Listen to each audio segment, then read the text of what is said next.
Halo semuanya, kembali lagi ke channel yang seadanya ini. Nah, kali ini seperti biasa kita akan melanjutkan novel dari Tensei Kizoku no Isekai Boukenroku, yang dimana ini adalah kelanjutan dari video yang kemarin. Oke, jangan berlama-lama lagi, langsung kita gasken.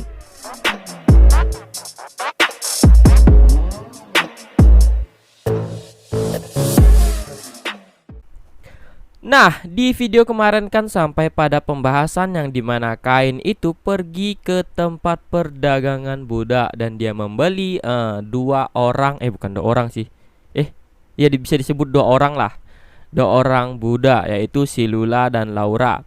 Kain terus memperhatikan kedua bersaudara yang cacat itu. Colin pun terkejut dengan ucapan Kain yang di luar dugaan. Sandramar juga terkejut dengan pernyataan Kain yang mengatakan ingin membeli kedua bersaudara yang cacat itu. Ternyata kedua bersaudara itulah yang paling terkejut. Sang kakak tidak mampu berdiri, sedangkan sang adik baru berusia 10 tahun dan hanya memiliki sebelah tangan. Dan di hadapan mereka kini seorang anak bangsawan mengatakan ingin membeli mereka. Namun di sini Kain meyakinkan tanpa sedikit pun menoleh ke arah Colin dan tetap memperhatikan kedua gadis tersebut. Colin berusaha memahami tindakan Kain yang di luar akal sehat tersebut. Dia pun meyakinkan dalam dirinya pasti Kain memiliki pertimbangan tersendiri. Sandramar mengkonfirmasi keinginannya ini dari sampingnya. Wajar, sebagai pemilik perusahaan perdagangan budak, dia mengkhawatirkan Kain yang ingin membeli budak cacat. Kain pun meyakinkan Sandramar, tapi sebelum itu Kain ingin berbicara dengan mereka berdua. Sandramar menyetujuinya dan mengambil kunci dari sakunya untuk membuka pintu itu. Ketika pintu dibuka, terlihat raut wajah gugup pada kedua bersaudara tersebut. Kain melewati pintu dan memasuki ruangan itu. Kedua bersaudara itu pun terkejut dengan tingkah Kain dan bahu mereka mulai gemeteran. Sang kakak mendekap adiknya seolah akan melindunginya sambil tatap menatap Kain.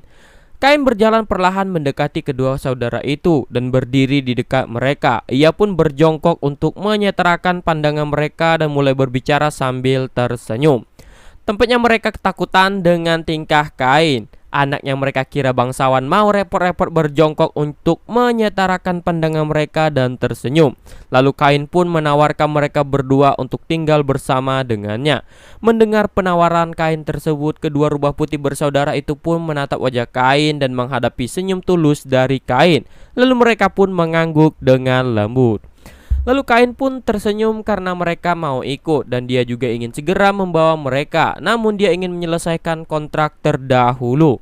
Setelah mengatakan itu, Kain pun berbalik dan kemudian meninggalkan ruangan mengikuti Sandramar. Kain dan Colin berjalan mengikuti Sandramar melewati ruangan penyimpanan budak dan kembali menuju ke ruang pertemuan. Sandramar memerintahkan kepada pegawainya untuk menyiapkan kedua rubah bersaudara itu, lalu ia mulai menyusun kontrak. Di kerajaan tersebut, budak akan terikat dengan kontrak yang disepakati bersama. Kontrak memerlukan persetujuan ketiga belah pihak, yaitu budak, pedagang budak, serta pembuat kontrak. Di tempat pedagang budak ada tempat suci yang digunakan untuk mempersembahkan kontrak mereka kepada dewa setelah mereka membuat kontrak tersebut. Dan dikatakan juga kontrak itu akan dijaga oleh para dewa. Namun hal itu tidak berlaku bagi budak kriminal.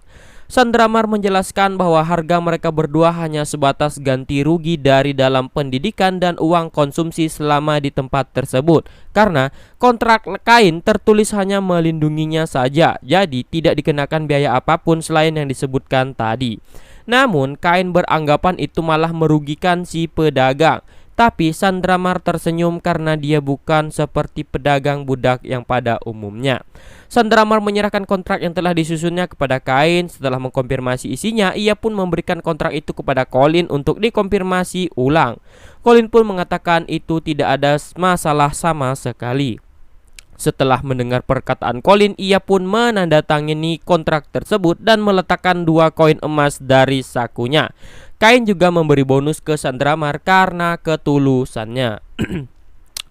Mendengar hal itu, Sandramar sedikit tersenyum, namun ekspresinya akan segera kembali normal. Setelah menerima uang tersebut, Sandramar pun membungkuk pada Kain dan segera meninggalkan ruangan untuk menyiapkan kedua bersaudara itu. Budak tersebut tidak memiliki kaki. Tentu saja dia tidak bisa berjalan sendiri, jadi ia pun digendong oleh salah satu pegawai. Mereka didudukan di sofa, lalu sang drummer membacakan detail kontraknya dan mereka pun mengangguk sepanjang poin kontrak dibacakan. Pakaian yang mereka gunakan benar-benar berbeda dari sebelumnya. Mereka mengenakan gaun yang biasa digunakan oleh orang umumnya, dengan rambut mereka yang disisir rapi dan kain hanya memperhatikan senyuman mereka, seperti mereka telah yakin dan bersama-sama menandatanganinya. Mereka mengalihkan pandangan dari sang drummer menuju ke arah kain. Sang adik hanya memiliki sebelah tangan dan terus memegang lengan kakaknya. Dia agak gugup. Lalu mereka pun memperkenalkan diri mereka. Sang kakak adalah Lula dan sang adik adalah si Laura. Mereka memanggil kain dengan sebutan Master. Mereka membungkuk kepada kain, lalu kain juga memperkenalkan dirinya dan mengajak mereka segera ke kereta. Kain tersenyum kepada mereka. Mereka berdua masih gugup, tapi mereka terlihat lebih baik daripada tadi di dalam ruangan budak. Mereka pun diantar oleh sang drummer keluar toko lalu masuk ke dalam kereta. Lula sang kakak digendong oleh salah satu seorang pegawai dan Laura duduk di sebelah kakaknya. Sang drummer dan para pegawai mengucapkan terima kasih secara serentak. Kedua bersaudara yang duduk di hadapan kain baru pertama kali menaiki kereta milik bangsawan dan mereka tampak tidak bisa tenang karena Colin ada di bangku kusir, maka di dalam kereta hanya ada mereka bertiga. Namun kedua bersaudara itu masih tetap gelisah sambil saling berpegang tangan. Kain pun menjelaskan kepada mereka alasan kain membeli mereka karena ada sesuatu yang spesial. Seketika ekspresi sang kakak sedikit gugup. Sang adik sepertinya tidak menyadari maksudnya. Ia menatap wajah kakaknya yang menjadi agak kaku. Lalu kereta pun memasuki distrik bangsawan dan melintasi jalan besar dengan bangunan rumah yang berdiri di halaman yang luas berbaris sepanjang jalan. Laura terpana dan terus melihat pemandangan dari jendela. Lalu mereka pun melewati pos penjagaan di gerbang dan kereta berhenti di depan mansion. Colin pun mengendong Lula dan membawanya masuk ke dalam mansion. Sylvia awalnya merasa kebingungan melihat mereka datang membawa dua orang gadis berambut putih. Namun dia segera sadar dan mulai membantu Colin. Colin dan Sylvia mengantar kedua bersaudara itu ke ruang tamu dan mendudukannya di sofa. Mereka juga menyediakan teh dan manisan di atas meja. Kain pun duduk di hadapan mereka. Melihat hal itu, kedua bersaudara itu pun saling menatap. Laura sang adik tertarik dengan manisan yang diletakkan di atas meja. Kain pun menyuruh mereka untuk menikmati hidangan tersebut. Mendengar itu, Laura pun langsung mengambil satu manisan dan memasukkannya ke dalam mulutnya. Meskipun tampaknya ia masih agak gugup. Laura tersenyum setelah merasakan rasa manis menyebar di mulutnya. Kain melihat pemandangan ini sambil tersenyum. Tentu saja Colin dan Sylvia juga. Ekspresi Lula pun sedikit melembut ketika menyaksikan senyuman adiknya si Laura. Namun ia segera kembali normal dan kembali menatap Kain dengan tatapan serius. Lula pun bertanya kenapa dia membeli mereka, karena Lula menyadari keterbatasan fisik yang dimiliki mereka berdua. Jadi Lula bingung alasan Kain membeli mereka. Kain dengan santai menjawab bahwa dia tidak peduli dengan hal tersebut karena luka atau apapun itu bisa disembuhkan olehnya. Kain menjawab pertanyaan mereka dengan ringan, namun Lula dan Laura terkejut mendengarnya. Dikatakan bahwa luka cedera mereka tidak bisa disembuhkan dalam beberapa tahun. Entah metode apa yang digunakan, mereka tidak berpikir seorang anak bangsawan di hadapannya mampu mengobati mereka dengan mudah. Melihat keterkejutan mereka, Kain pun melanjutkan perkataannya. Kain pun bangkit dan berdiri di hadapan mereka lalu menjulurkan tangannya.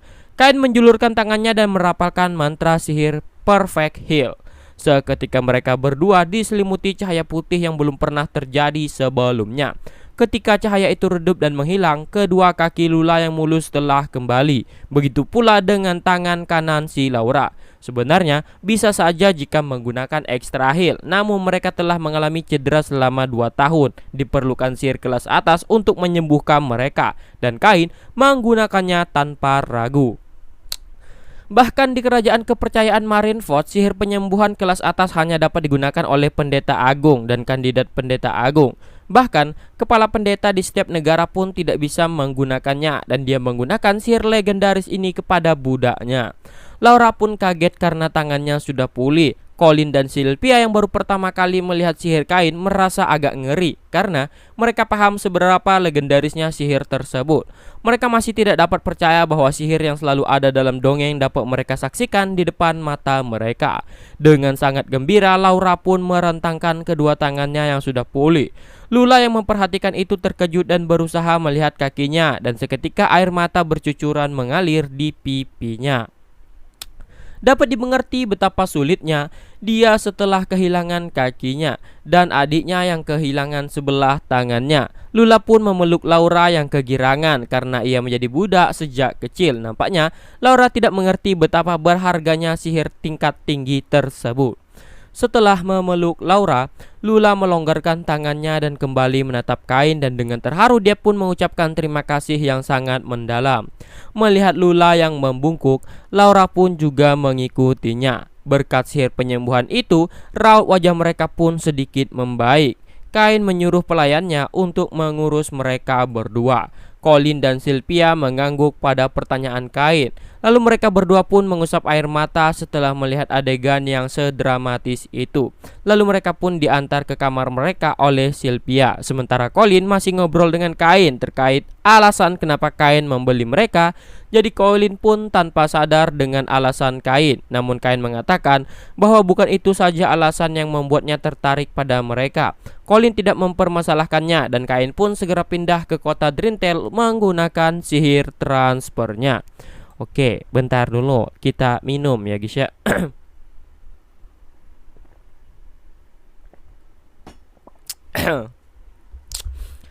Kain yang berpindah ke ruang kerjanya di kota Drintel karena kejadian yang ada di pedagang budak, kini sudah waktunya untuknya makan malam. Dengan tetap menggunakan seragam sekolahnya, kain pun duduk di meja kerjanya yang terlihat sangat mewah dan bagus. Tak lama kemudian terdengarlah suara pintu diketuk. Karena ketika kain melakukan perpindahan ke dalam rumah wali kotanya, Darmesia langsung dapat menyadarinya. Darmesia pun memberitahu bahwa makan malamnya sudah siap dan semua orang sudah menunggunya. Menjawab panggilan Darmesia, kain pun membuka pintu lalu menuju ke ruang makan. Semua orang pun sudah berkumpul. Kain pun duduk di kursinya lalu mulai menyantap makanannya sambil mengobrol ringan dengan semua orang. Darmesia pun berbisik kepada kain dan memberitahu kain bahwa penginapannya akan selesai diperbaiki akhir pekan ini. Sambil menundukkan kepalanya dengan lembut, kain pun memberitahu Dash bahwa penginapan mereka akan segera selesai diperbaiki di akhir pekan. Alasan kain menundukkan kepalanya adalah karena dirinya lah yang menjadi alasan penginapan mereka diserang oleh Dogwheel. Dash pun segera menyuruh kain untuk mengangkat kepalanya karena keluarganya juga sudah dalam keadaan yang baik-baik saja. Justru Das merasa bahwa keluarganya lah yang harusnya berterima kasih karena kain mau memperbaiki penginapan mereka dan membiarkan keluarganya tinggal sementara di kediaman wali kota. Enak pun meminta kain untuk sering main ke penginapan mereka. Kain pun tersenyum melihat ekspresi Enak dan memastikan akan sering berkunjung ke sana. Setelah selesai makan malam, Kain, Alec, Letia, dan Darmesia pun berkumpul di ruang kerja Kain. Alec pun menjelaskan apa yang terjadi selama ketidakhadiran Kain, di mana hari itu para kesatria dari ibu kota telah tiba. Dan setelah beristirahat semalam di markas penjaga, mereka pun akan membawa Elif dan komplotannya kembali ke ibu kota. Kain pun hanya mengangguk mendengar penjelasan dari Alec. Setelah Kain menjelaskan detailnya kepada Perdana Menteri Magna, pihak kerajaan pun segera mengambil tindakan. Mereka sampai mengirim 20 orang ksatria untuk mengawal pemindahan keempat tahanan itu ke ibu kota sebagai langkah antisipasi menanggapi adanya ketua Dogwheel di antara para tahanan yang mereka bawa. Alec juga telah membandingkan dokumen catatan dengan berkas-berkas yang ada dan mengambil kesimpulan bahwa jika mereka bisa mengelola keuangan dengan benar, maka kota Drintel masih dapat bertahan beberapa tahun bahkan tanpa subsidi dari pihak kerajaan. Dengan catatan mereka yang harus bisa bermanfaatkan bahan-bahan yang mereka dapatkan dari hutan dan dungeon yang ada di sebelah barat. Jika mereka mampu mengatur distribusi serta pengolahan bahan-bahan itu, maka kota Drintel akan dapat bertahan. Namun karena kota Drintel terlalu kecil, Alec ingin mereka memperluas wilayah terlebih dahulu jika itu memungkinkan. Terkait masalah pemukiman kumuh, karena ketua Dogwheel sudah ditangkap, Alec pikir mereka tidak bisa melakukan tindakan secara terang-terangan lagi. Semua itu adalah hasil penyelidikan yang dilakukan oleh Alec. karena pada dasarnya kota itu adalah kota petualang. Jadi bahan-bahan yang didapatkan oleh petualang pun dikumpulkan oleh Guild untuk mengkaji para petualangnya.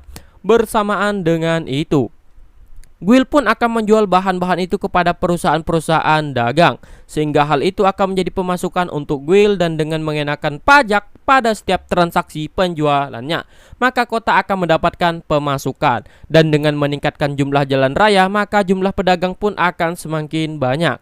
Terlebih lagi jika mereka bisa merelokasi pemukiman kumuh, maka jumlah penduduk Kain akan bertambah. Setelah mendengarkan laporan Alec, Kain pun memerintahkan Alec untuk melanjutkan progresnya. Berikutnya giliran Lethia. Setelah ia melakukan penyelidikannya, dia pun berhasil menemukan 2 orang pegawai yang ikut bekerja sama dengan Betty dan sudah berhasil ditangkap. Rencananya kedua orang tersebut juga akan dibawa ke ibu kota untuk diinvestigasi lebih lanjut oleh Guild pusat di ibu kota. Untuk masalah arena pelatihan yang telah dihancurkan Kain, sementara sudah berhasil dipulihkan karena ketua Guild sendiri yang mengeluarkan biaya perbaikannya, sehingga hal itu tidak terlalu membebani Guild. Mendengar penjelasan Lethia, Kain pun teringat kembali tentang arena pelatihan yang telah ia hancurkan. Ketika ia menghancurkan area sekolah, dia mendengar bahwa biaya perbaikannya sangat mahal, sehingga ia tidak berani membayangkan berapa biaya yang dibutuhkan untuk memperbaiki arena Guild yang dihancurkan lebih parah. Selanjutnya laporan dari Dharmesia. Selain memeriksa di sekitar rumah, dia juga telah menyelidiki di daerah kumuh dan tidak menemukan tanda-tanda akan ada penyerangan selama proses pemindahan para penyerang besok. Dia juga sudah mengecek penginapan Dash yang akan selesai minggu depan. Setelah memberikan laporannya, Dharmesia pun kembali mundur 1 langkah. Kain pun memuji Dharmesia karena ia mampu mengawasi area seluas tersebut dengan skill kecoaknya. Menanggapi pujian dari Kain, Dharmesia pun memperlihatkan kemampuan khususnya tersebut. Di bagian bawah kaki Dharmesia terbentuklah sebuah lingkaran hitam yang membentuk sebuah pusaran layaknya black hole. Dan dari sana terdengarlah suara yang semakin mengeras. Suara itu seperti suara random yang bercampur menjadi satu. Suaranya pun perlahan-lahan semakin keras, dan di antara suara itu ada satu suara yang terdengar paling jelas. Itu adalah suara sesuatu yang pernah ada di dunia sebelumnya yang terkadang muncul di rumah Kain. Kain pun langsung mengerti bahwa sesuatu itu bukanlah hal yang bisa ditunjukkan kepada Alec dan Lethia, sehingga Kain pun langsung menghentikan Dharmesia. Itu tuh kecoa ya. Kecoa tuh kayak, ya kecoa lah pokoknya. Kalian tahu kecoa kan? Dia merayap, bisa terbang ya. Jadi itu skill dari Dharmesia. Makanya semua area yang luas itu bisa diawasinya gitu. Setelah dihentikan, perlahan-lahan pusaran hitam yang mengitari Dharmesia pun menghilang dan suara itu pun berhenti. Alec dan Lethia pun merasa kebingungan. Mengetahui suara itu telah hilang, Kain pun menarik napas lega dan melanjutkan pembicaraan mereka. Melihat progres yang cukup bagus, Kain pun berpikir untuk menghabiskan waktu di ibu kota lebih lama sepulang sekolah. Soalnya Kain tidak enak karena telah menolak ajakan Teles dan Silk. Meskipun Teles dan Silk belum resmi bertunangan dengan dirinya, namun Kain merasa tidak enak telah menolak ajakan mereka dan menghabiskan sepanjang waktunya sepulang sekolah di kota Drintel. Meskipun Teles dan Silk paham atas kesibukan Kain, namun Kain merasa ia juga perlu meladeni mereka. Alec pun mengerti dan bersedia untuk mengurus semuanya.